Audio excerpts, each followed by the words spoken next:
درود دوستان عزیز، پس از تنفس‌های نچندان طولانی با نشر نوبتی برنامه ترانسفر در عمل ما بالاخره با شما هستیم.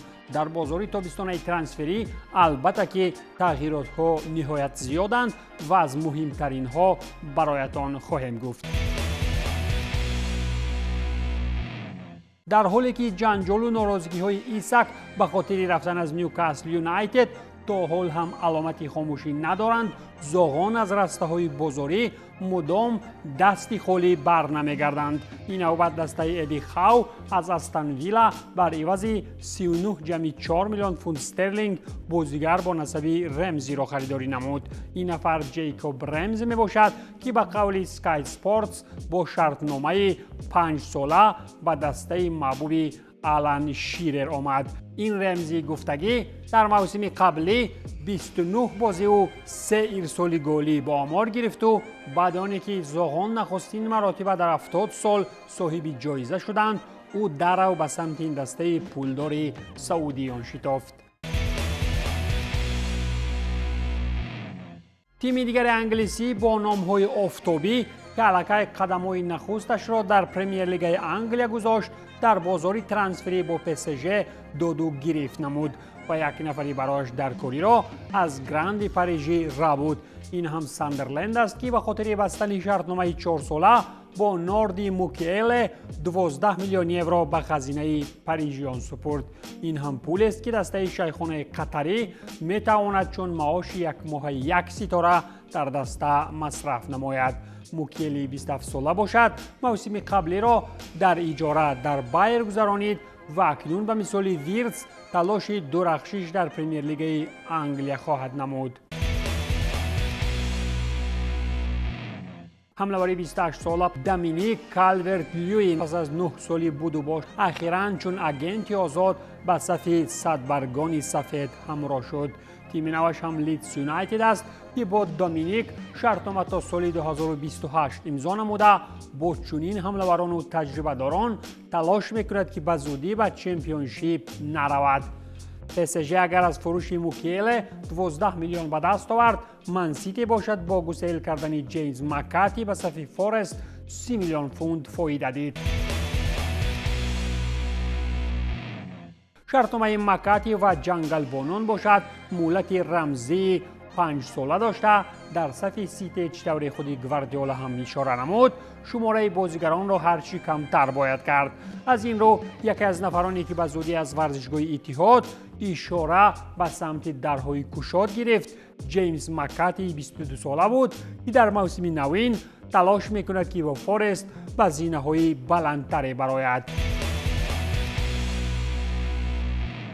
خریداری رکوردی برای دسته برنتفورد هم دعوت گردنی دانگو واتارا بر عوض 37.5 میلیون پوند از بارموت گردید. شرطنامه زنبورها با علاقه سابق بازیگر کناری شفتالوها طبق نقشه 5.1 بوده بازیگری 23 ساله منتخب بورکینافاسو دسته اندنی ایراولا را به آهستگی ترک نمود. موسم قبلی پرمیر لیگ انگلیا واتارا از 32 بازی با 7 گل و 4 ارسال فایده بخش بیرون شد ولی این تابستان در ردیف 3 دفاعگر اساسی صف بارموت را به پرگی خالی نمود.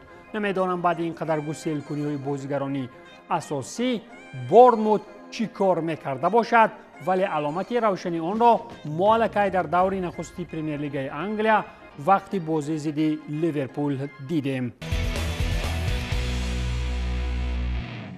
در انگلستان و یا خود کشور برف و باران دسته های فوتبالی پولدار به درجه زیادند که هر خریداری ترانسفری از 10 و 15 میلیون زیاد است. مثلا ناتینگهام فورست با امید آمادگی ها و موسم نخست اورجام ها از ایپسویچ بر عوض 37.5 میلیون پوند آماری هاتچینسون را خریداری کرد.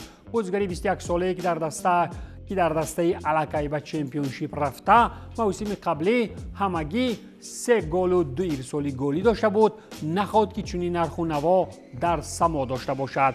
ممکن شرطنامه 5 ساله با چنین مبلغی 30 میلیونه هم از برای 39 سالش باشد ولی از جانب دیگر چنین خریداری ها در وطن فوتبال بازگوی آن است که پول را آنجا از درختان میچینند.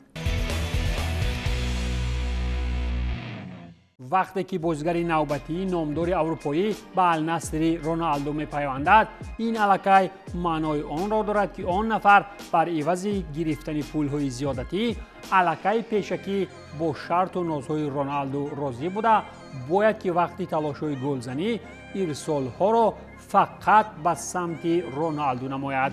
در صورت مقابل چون این نفران را تقدیر ناخوش مثل تالیسکا و ونسان ابوبکر به زودی انتظار است. خلاص که نوبت کسی دیگر نه و خود کینگسلی کمان از باواریا به صف النصر پیوست. میونخنی‌ها از این ترانسفر 35 میلیون یورو به دست آوردند.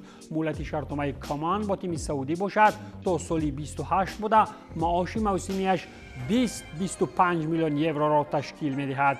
این مهاجر هجومکاری 29 ساله که در حیات فوتبالی خویش فقط و فقط جایزه گرفته است، ممکن این عنعنه را در دسته سعودی رونالدو هم رایج کند. لیورپول این تابستان به درجه خریداری زیاد کرد که از این کارش هم منسیتی عاجز ماند و هم PSG پولدار در حیرت افتاد. نفر نوبتی را که دسته سلات در پیشروی موسم نوین شامل دسته کرد، دفاعگری 18 ساله پارما جوانی لیونی گردید که به صف سرخان بر عوض 35 میلیون یورو پیوست. با این بازیگری جوان شرطنامه کاری به مدت تا سال 31 بسته شده. او موسم قبلی در 17 بازی سری آ یک گل ارزشمند هم زده بود. نسبت این دفاعگر همچنین اینتر، میلان، منچستر یونایتد و نیوکاسل یونایتد هم دعواگر بودند و لیونی ذخیرا مثل ویرتس خپودم راه سمت دسته پرنده آتشین پیش گرفت. وقتی که سخن از کشور باسک و کاتالونیا رفت، نخست به نظرم از کارهای بازاری بارسا باید که دهان گشاد. این نوبت سخن بازاری هم اون است که بارسا برای عوض 11 میلیون یورو حقوقهای باقیمانده 50% را نسبت ترینکاو و سپورتینگ فروخت. یعنی این معنای آن را دارد که از این پس فرانسیسکو ترینکاو با پورگی به تیم پرتغالی تعلق دارد. هنوز تابستان سال 23 سپورتینگ حقوق 50% نسبت ترینکاو را با ارزش 7 میلیون یورو به دست آورد و اکنون این پرتغالی را با پورگی. مخلصان بارسا که درخشش این پرتغالی را در دسته فلیک ندیدند، اکنون میتوانند ببینند که از این پس ترینکاو در وطن خویش چگونه از خود سر و صداها بلند میکند. گپ آخرانم از آلمان است که آنجا باشگاه اربی لیپزیگ برای عوض 20.5 میلیون یورو با حمله‌ور تیم ترکی گازتپا رامولا کاردوزو شرطنامه مولتش تا سال 2030 امضا نمود. حمله‌ور 23 ساله که موسم قبلی در 29 بازی چمپیونات ترکیه 13 گل و 9 ارسال گل بخش به آمار گرفت، از این پس در بوندسلیگا از خود مهارت نشان می‌دهد. باید گفت که تیم سابق ترکیه‌اش باشد چند پیش در میدان خودی 10 نفر از فنربخچه ژزه یک خول گرفته توانست، ولی این همه دیگر بر رامولا دخل هم ندارد، زیرا او خود از این پس در کشوری تامین کننده صفت درخشش نشان داده است. این بود پایان برنامه ترانسفر در عمل. تنسیت و پولدار باشید.